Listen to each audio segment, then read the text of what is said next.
मैं सोनी कुमारी आप सभी का अपना YouTube channel Soni super classes में स्वागत करती हूँ। दोस्तों आज से हम लोग क्या सीखेंगे, क्लास 12th का हर एक सब्जेक्ट यानी कि हर एक विषय का थ्योरी आगे सीखेंगे। उसके बाद में हम लोग उसका ऑब्जेक्टिव और सब्जेक्टिव क्वेश्चन को करेंगे।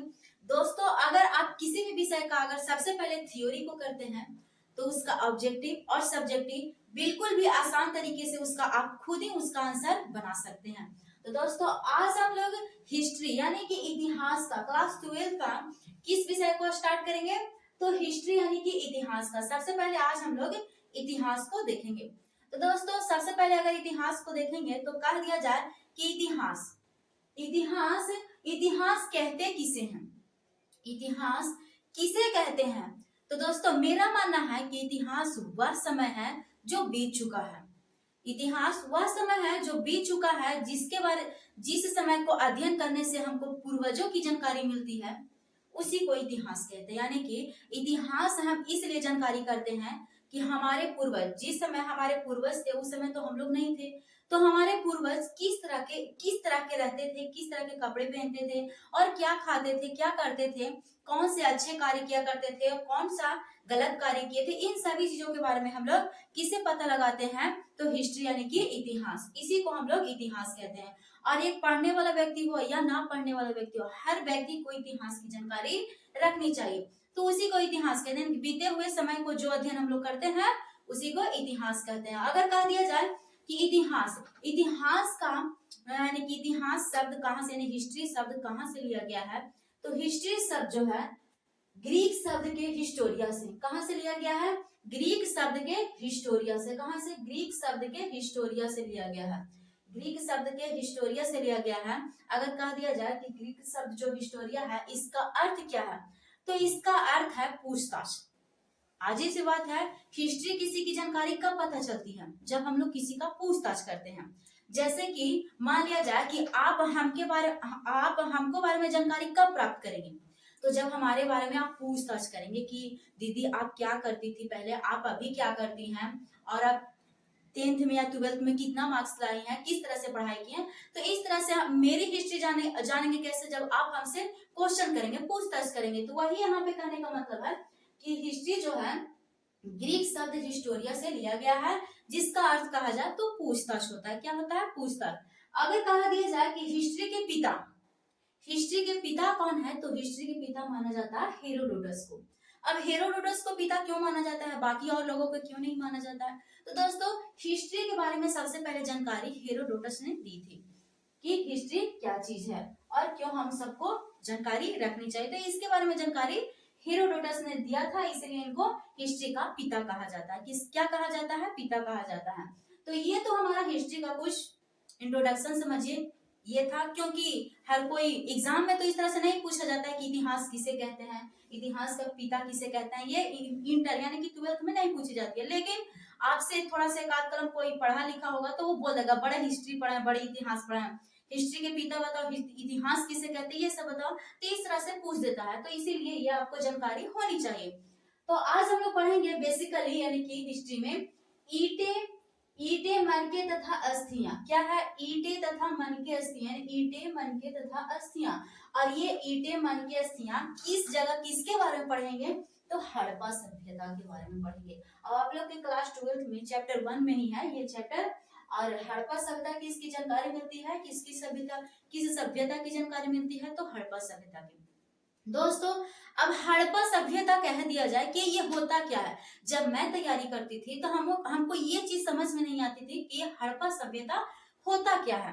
हड़प्पा सभ्यता कह दिया जाए कि होता क्या है, तो जिस तरह आज हम लोग अपना जीवन यापन कर रहे हैं उसी तरह यानी कि इसी तरह कई साल पहले, यानी कि जिस तरह आज हम जीवन यापन कर रहे हैं उसी यानी कि इसी प्रकार कई साल पहले जो लोग जीवन यापन कर रहे थे उन्हीं लोगों को क्या कह दिया गया है, हड़प्पा सभ्यता।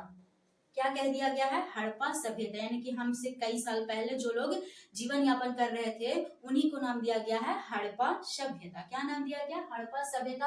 और हड़प्पा इसलिए नाम दिया गया कि जिस समय यानी कि हड़प्पा की जब जानकारी जब लोगों को मिली तो हड़प्पा नामक स्थान पे मिली थी, इसीलिए उसका नाम यानी कि इसका नाम हड़प्पा सभ्यता, या इसको एक और नाम से बोला जाता है है किस नाम से, तो सिंधु घाटी सभ्यता।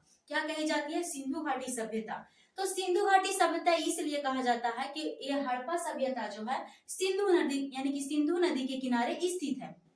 किस नदी के किनारे स्थित है, सिंधु नदी के किनारे स्थित है। और हड़प्पा के लोग यानी कि वहां के लोग सिंधु नदी के यानी कि सिंधु नदी के किनारे बसे हुए थे और उसी नदी के सहारे कृषि यानी कि बहुत सारा कार्य करते थे, इसीलिए इसे हड़प्पा सभ्यता या सिंधु घाटी की सभ्यता कहते हैं। तो आज हम लोग हड़प्पा सभ्यता कहेंगे कि हड़प्पा सभ्यता में क्या क्या पढ़ना है। तो जिस तरह से आज हम लोग हैं कि आज हम लोग क्या खाते हैं, क्या करते हैं, किस तरह का काम करते हैं, तो उसी तरह हड़प्पा सभ्यता में आपको उन लोगों के बारे में जानकारी करनी पड़ती है कि हड़प्पा सभ्यता के लोग क्या करते थे, कैसा थे, कैसा रहते थे, किस तरह का उनका घर था और किस तरह से वो मतलब कि कोई मर उड़ जाता था तो किस तरह का यानी दफनाते थे कि जलाते थे, क्या करते थे और क्या खाते थे। जिस तरह से आज हम लोग श्रृंगार करते हैं उस तरह से उन लोग पहले करते थे या नहीं करते थे। आज जिस तरह से हम लोग के यहाँ नाला नाली है उस तरह से पहले था या नहीं था। तो इसी चीज के बारे में हम लोग जानकारी करते हैं हड़प्पा सभ्यता में। तो दोस्तों हमको आशा है कि इस चीज के बारे में आपको कंप्लीट हो गई होगी। तो अब हम खोज साथी पढ़ेंगे आगे क्या कि हड़प्पा सभ्यता की खोज किसने की। तो चलिए मैं बताती हूँ। तो दोस्तों अगर कह दिया जाए आपसे कि हड़प्पा सभ्यता जो थी इसकी समय कितना तक रही यानी इसका समय काल कहा जाए कि कितना से कितना से था, तो यहाँ पे इसका समय काल 2600 क्या है 2600 ईसा पूर्व से क्या बोला जाता है 1900 ईसा पूर्व। बीसी मतलब क्या होता है ईसा पूर्व यानी कि उल्टी गिनती।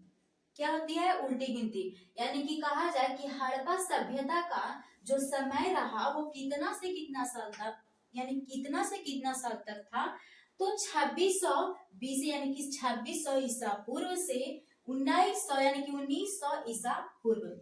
और दोस्तों इसका आपको समय काल किसी किसी बुक में अलग अलग मिलेगा क्योंकि ये जो समय काल है एनसीईआरटी पे आधारित यानी कि एनसीईआरटी का ये यानी कि एनसीईआरटी में ये समय काल इसका राइट दिया हुआ है। तो दोस्तों एनसीईआरटी में जो भी कहा जाए वो उसको राइट माना जाता है। तो एनसीईआरटी में यही दिया हुआ है। तो कह दिया जाए कि हड़प्पा सभ्यता जो हड़प्पा सभ्यता तो ठीक है कि इसका समय इतना था, लेकिन हड़प्पा सभ्यता को जाना किसने, खोजा किसने, तो हड़प्पा सभ्यता का खोज कहा दिया जाए यानी कि हड़प्पा सभ्यता का खोज किसने किया, तो दयाराम साहनी ने किया। किसने किया, दयाराम साहनी ने किया। और कब किया, तो 1921 ईस्वी में किया। कब किया, 1921 ईस्वी में किया। और कह दिया जाए कि हड़प्पा जो है किस नदी के किनारे है, तो रावी नदी के किनारे है। किस नदी के किनारे है, तो रावी नदी के किनारे। दोस्तों अभी हम आपसे थोड़ी देर पहले कहें कि हड़प्पा सभ्यता को सिंधु घाटी की सभ्यता कही जाती थी क्योंकि सिंधु घाटी यानी कि सिंध नदी से वहां के लोग ज्यादा यानी कि कार्य करते थे सिंधु नदी से, इसीलिए सिंधु घाटी की सभ्यता कहते हैं। बेसिकली हड़प्पा कह दिया जाए कि किस नदी के किनारे स्थित थी, तो यहाँ पे रावी नदी। किस नदी के किनारे, रावी नदी। अगर आपसे कह दिया जाए और इसमें कि हड़प्पा सभ्यता जो है किस एरिया में पड़ता है, तो वैसे तो पहले भारत में ही था, लेकिन जब आजादी हुई यानी कि भारत जब बंटवारा हुआ भारत का, तो ये एरिया पाकिस्तान में चला गया। कहाँ चला गया, पाकिस्तान में। पाकिस्तान के मोंटगोमरी जिला में यानी कि हड़प्पा किस यानी कि कहाँ में पड़ता है, कहाँ में कह दिया जाए कि कहाँ में पड़ता है, तो पाकिस्तान। कहाँ, पाकिस्तान। ध्यान रखेंगे पाकिस्तान कहाँ में पड़ता है, पाकिस्तान के मोंटगोमरी जिला में। पाकिस्तान के मोंटगोमरी जिला। कौन सी जिला, तो पाकिस्तान के मोंटगोमरी जिला में। तो दोस्तों ये तो बात सही है, लेकिन हम इसको याद कैसे रखें, हमको याद करते हुए भी चलना है। सीखना यानी कि समझना तो है ही, लेकिन हमको याद भी करते हुए चलना है। तो दोस्तों याद कैसे रखेंगे इसको देखिए आप। हड़प्पा सभ्यता की खोज दयाराम साहनी ने की, तो इसको याद कैसे रखेंगे, हड़प्पा पर दया करो। कैसे याद रखेंगे, हड़प्पा पर दया करो। क्या करो, दया करो। कैसे याद रखेंगे, हड़प्पा को दया करो। याद कैसे रखना है, हड़प्पा पे दया करो यानी कि दया से क्या याद रखना है, दयाराम साहनी। दया से क्या याद रखना है, दयाराम साहनी। यानी कि हड़प्पा पर दया करो। कब दया करो, तो 1921 ईस्वी में करो, आज नहीं करो। यानी कि इसका खोज कर दिया जाए कि कब हुई थी, तो 1921 ईस्वी में हुई थी। कब हुई थी, तो 1921 ईस्वी में। और हड़प्पा पे दया करो तो किस नदी के पास करो, तो रावी नदी के पास करो। किस नदी के पास करो, रावी नदी के पास करो। और ये कहाँ में है, सॉरी, ये हड़प्पा किस एरिया यानी किस जगह में पड़ता है, तो पाकिस्तान के मोंटगोमरी जिला में। किस जिला में, पाकिस्तान के मोंटगोमरी जिला में। उसके बाद में कह दिया जाए कि ठीक है, हड़प्पा सभ्यता की खोज दयाराम साहनी ने किया और इसके बाद में 1921 ईस्वी में किया। रावी नदी के किनारे है और इसका हड़प्पा सभ्यता का कह दिया जाए समय काल 2600 बीसी से 1900 बीसी तक है। तो ठीक है, लेकिन हड़प्पा सभ्यता में और कौन कौन से एरिया यानी कि और कौन कौन सा क्षेत्र आते थे, उन सभी के बारे में बताइए। तो उसके बाद में हम लोग हड़प्पा सभ्यता के बाद में, उसके बाद में हम लोग मोहनजोदड़ो को देखेंगे, क्योंकि हड़प्पा सभ्यता के बाद ज्यादा वहाँ मोहनजोदड़ो की भी बहुत ज्यादा व्याख्या की गई है कि वहाँ भी हड़प्पा सभ्यता से यानी कि मेल खाती थी, यानी कि उस तरह के चीजें हड़प्पा सभ्यता से मोहनजोदड़ो में भी मिली है। तो वो भी खास है मोहनजोदड़ो जो। तो दोस्तों आज हम इतना ही रखेंगे, क्योंकि आज पहली क्लास है तो आपको बोरिंग भी महसूस हो रही होगी। तो इसीलिए पहला दिन ही थोड़ा कम वजन लेना है, उसके बाद में इस तरह से थोड़ी थोड़ी करके हम लोगों को समझना है ताकि इंटरेस्ट जगे। तो दोस्तों हड़प्पा सभ्यता के बारे में आप अभी इतना ही जानकारी रखें। अगले दिन में इसका हम लोग और मतलब की जानकारी करेंगे। तो दोस्तों अगर आप 2026, क्या बोला जाता है, 2026 में एग्जाम देने वाले हैं और मेरी वीडियो आप तक पहुंच रही है, तो इस वीडियो को जरूर देखिएगा। फिर मिलूंगी नेक्स्ट वीडियो में। थैंक यू, धन्यवाद।